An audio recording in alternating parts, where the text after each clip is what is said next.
The first pick in the 2022 NBA draft belongs to the Orlando Magic. You have 5 minutes to make their selection. Good to see Commissioner Silver back on stage. Year number 8 as the NBA commissioner here. And you know, a year ago, guys, listen, Kay Cunningham was the #1 pick from the get-go, the minute the Pistons won the lottery. This is a different vibe, a very unpredictable night here, starting with a big 3 on the board. So fire up your consoles and let's go in. Who you got? Is it Gonzaga's star, Chet Holmgren? When you look at his rim protection, the perimeter skills, standing at 7'1", under 200 pounds. How about Auburn's Jabari Smith Jr., elite jump shooter, versatile defender, or a guy who's all around the guy who can separate himself from everybody? That is Duke's Paolo Banchero, a playmaker with the physicality and an elite scorer here. So we asked Twitter, and Twitter weighing in with Jabari Smith. 36% should be going #1 today. Why should Smith be the #1 pick for the Magic? Twitter is a fun place, and let me tell you, they're right. Jabari Smith is a smooth operator, especially as a scorer. He's a gem out of Auburn. And let's talk about that scoring. He does it effortlessly. He's got size. He's got skill. He's got athleticism. And he's just got that clutch gene as well. You got to love it. And if you don't believe me, believe Coach Bruce Pearl, who said he is the best shooting big man, 6'10", that the college game has seen in 10 years. 6'10", 220. You can expect to hear his name going very early tonight. I like that pick for them as well, but let's talk about what they already have. Jamal Mosley as a head coach, done a terrific job with this young group. Jalen Suggs last year in the lottery. Cole Anthony has proven to be a bucket. Mo Bamba, Jonathan Isaac. Who plays the best alongside those guys? And Franz Wagner. That guy right there, Jabari Smith Jr. Why? Because he's a catch-and-shoot basketball player that's going to get up and down. How do you view Chet Holmgren? Would you go with him #1? Make a case for him. If you're the Orlando Magic, right, you hit the home run at the lottery before. Shaq, Dwight Howard, you've seen it happen. This is a different type of 7-footer that can be a game changer for your franchise. Between the legs, behind the back in transition, amongst the league leaders, the nation leaders in blocks, he has incredible potential.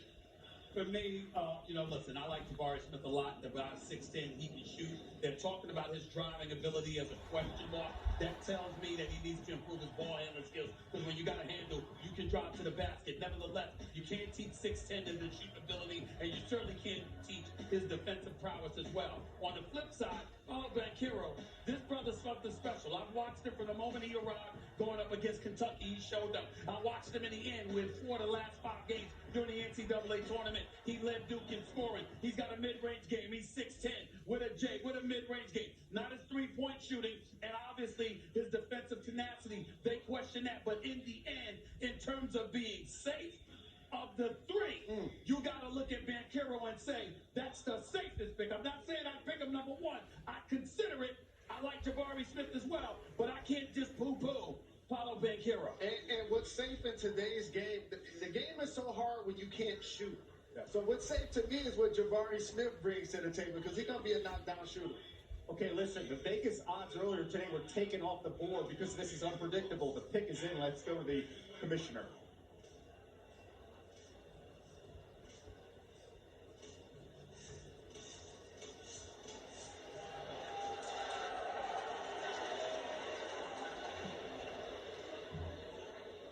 With the first pick in the 2022 NBA draft, the Orlando Magic select Paolo Banchero from Duke University.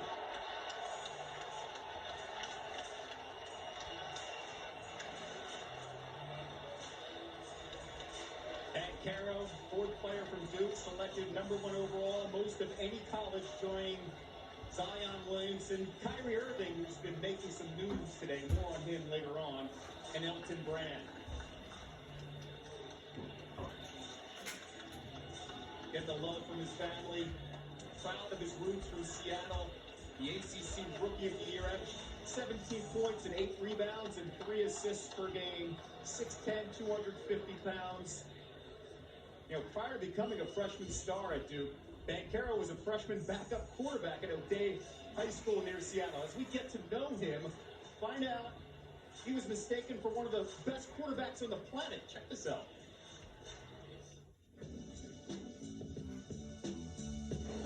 she finished first all time in scoring when she left University of Washington.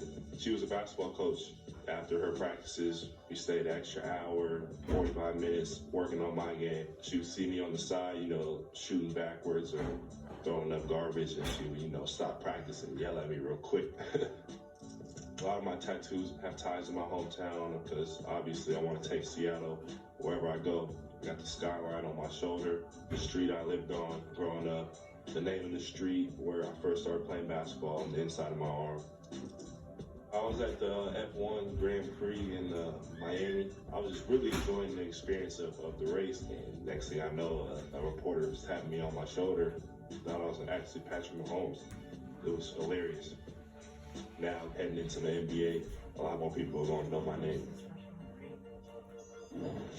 He's definitely not Patrick Mahomes, but trust me, he will make sure he jumpstarts that organization that is, of course, Orlando. And you take a look at the Duke players drafted in the last 23 years, starting with Elton Brand, #1 overall in the Bulls, then Kyrie Irving, 11 years ago to the Cavaliers, #1 overall, Zion just 3 years ago going to the Pelicans, and now Paolo Banchero adding his name here as the Magic get the pick. And surprising a few, because Jabari Smith was the guy that many people were targeting here in Orlando. Monica McNutt was the Seattle native. Paolo, Mom Rhonda, congratulations. Yesterday you told me you've been watching the NBA draft closely since 2010. Now that you're here and the #1 pick, how does it compare to what you dreamed? I don't even know what to say. I can't believe what just happened, honestly. I never would have thought that this would happen. I wanted to be in the NBA, but I didn't know I would be here, man. I really honestly didn't. So this is unbelievable, and I can't speak right now. I'm sorry. Well, we'll give you a break from speaking because we have a little surprise from someone special to you. Paolo, congratulations. I'm so happy for you and your family and the commitment you've made. You are, I think, the most versatile player in the draft. You can play anywhere on the court, and you're a winner. You're going to help tremendously and have a terrific NBA career. You join the legacy of Duke players drafted into the league and got to play for a legend. What did your experience as a Blue Devil teach you? Taught me a lot, Coach K, he really taught me, how to really be a man, just being away from home, being so far from home, like he was there for me, whether it was criticizing me, telling me when I was messing up, or complimenting me, letting me know when I was doing well. He was always there, and he's the greatest coach I ever had. Before there was Coach K, there was your mom, Rhonda, who has joined us this evening, but we got to go back upstairs. Congratulations, Paolo. Congratulations, Mom Rhonda. We know you are his inspiration. Thank you. Monica, thank you so much, Rhonda. Taught him the game when she was an assistant coach at Holy Names Academy, an all-girls school in Seattle.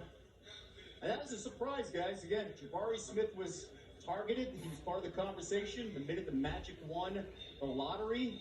And right now, you saw Paolo's reaction. He was even surprised, Stephen A. Well, listen, let me say this.